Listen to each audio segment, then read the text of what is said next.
રાજ્ય સરકાર શ્રી આ વખતે બહુ ચિંતિત છે, કારણ કે હીટ વેવની આગાહી છે અને આગામી 2 મહિના સુધી સખત ગરમી પડવાની શક્યતાઓને ધ્યાને લઈ અને એડવાઇઝરી જાહેર કરવામાં આવી, જેના અનુસંધાને ગઈકાલે CS સાહેબે એની વીસી પણ લીધેલી.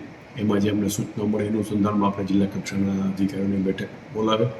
આપણા જિલ્લાના નોડલ અધિકારી તરીકે આપણે CDHOની નિમણૂક કરેલ છે અને તાલુકાના નોડલ તરીકે આપણે જે તે તાલુકાના જે મેડિકલ ઓફિસર છે THO છે એની નિમણૂક કરેલ છે. આપણે ખાસ કરીને પરીક્ષાઓ ચાલી રહી છે, તો 10 વાગ્યા સુધીમાં આ પરીક્ષાનું કાર્ય પૂરું થઈ જાય અને બાળકોને તડકામાં બેસવું ન પડે, બેસવું ન પડે તે માટેની પણ સૂચના આપવામાં આવેલ છે. દરેક સ્કૂલમાં અને આંગણવાડીમાં પૂરતા પ્રમાણમાં ORSના પેકેટ અને બાળકોને અને બચાવવા માટે, લૂથી બચવા માટે શું શું કરવું જોઈએ તેના સમજ આપવામાં આવી છે.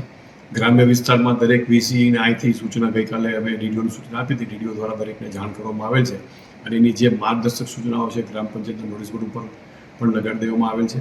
આપણા જે આરોગ્ય કેન્દ્રો છે એમાં એક ખાસ 2 રિઝર્વ PHCમાં રાખવામાં આવેલ છે, જે લૂથી કોઈને જો સંક્રમિત થાય તો એને તાત્કાલિક સારવાર મળે એટલા માટે છે.